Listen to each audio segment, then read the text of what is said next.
एकदा काय झालं की आपल्याला माहिती आहे की प्राईम मिनिस्टर आपले नरेंद्र मोदी हे एकदा भारतात आले होते. म्हणजे असे आपल्याला माहिती आहे की ते कायम विदेशात फिरत असतात, तर ते चुकून एकदा भारतात होते.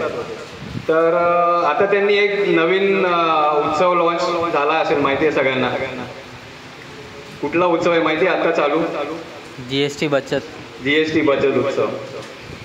तर एकदा असं झालं की माझ्या स्वप्नामध्ये नरेंद्र मोदी आले, तर ते प्रेस कॉन्फरन्स करत नाहीत.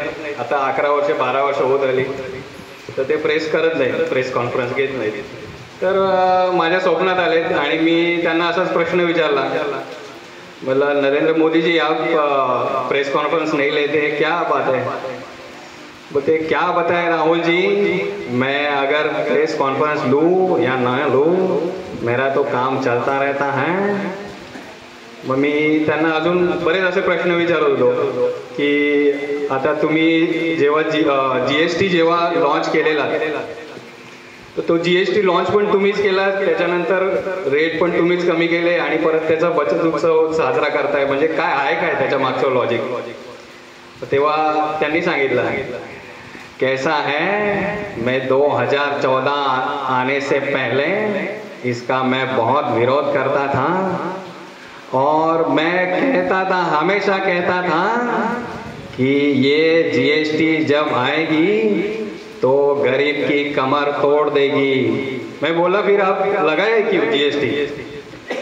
तो उन्होंने बताया कि मैं जो बोलता हूँ वो करके भी दिखाता हूँ. देखिए गरीबों की कमर टूट गई कि नहीं, और जो आज 125 लाख करोड़ रुपया जो कांग्रेस था लेती, उसको मैंने बचाया कि नहीं बचाया? बचाया कि नहीं बचाया? अरे जवाब दीजिए, बचाया की नाही बचाया?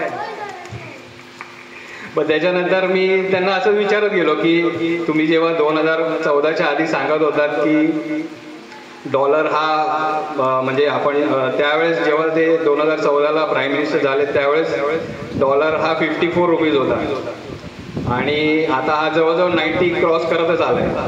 तर मी त्यांना त्याच्यावरही विचारलं की म्हटलं तुम्ही त्यावेळेस म्हटलं असं त्यावेळेस विचारायचे, पण त्यावेळेच्या पंतप्रधानांना म्हणजे मनमोहन सिंगांना तुम्ही प्रश्न विचारायचे की डॉलर जेवढा खाली खाली जातो आहे, म्हणजे भारताची इकॉनॉमी डाऊन होते किंवा भारताची पत ही आंतरराष्ट्रीय बाजारात कमी कमी होते.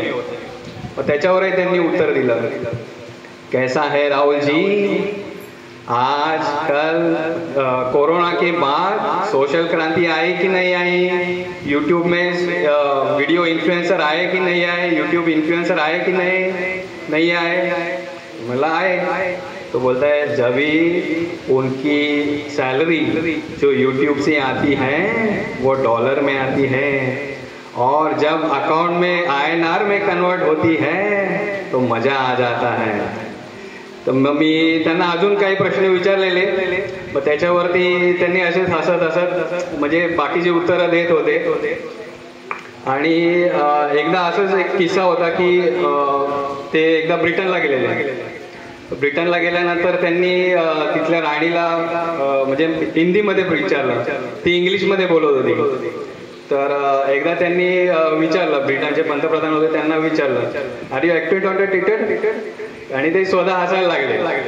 मग ते ॲक्च्युली म्हणजे त्याचे एवढे मीम्स बनलेले की हे नक्की काय म्हणायचं आहे त्यांना आणि ह्यांना काय म्हणायचं हे दोघांना एकमेकांचं कन्फ्युजन होतं. पण त्याच्यावरती पण खूप मीम्स होते, असे बरेच किस्से आहेत. ते मला स्वप्नात आल्यानंतर पण मी विचारलेला, तेव्हा त्यांनी मला सांगितलं की कैसा है, उनको हिंदी सीखना चाहिए. मैं बोला फिर हमें इंग्लिश नहीं सीखना चाहिए क्या? बोला हमें भी इंग्लिश सीखना चाहिए लेकिन उनको बताना नहीं चाहिए. धन्यवाद.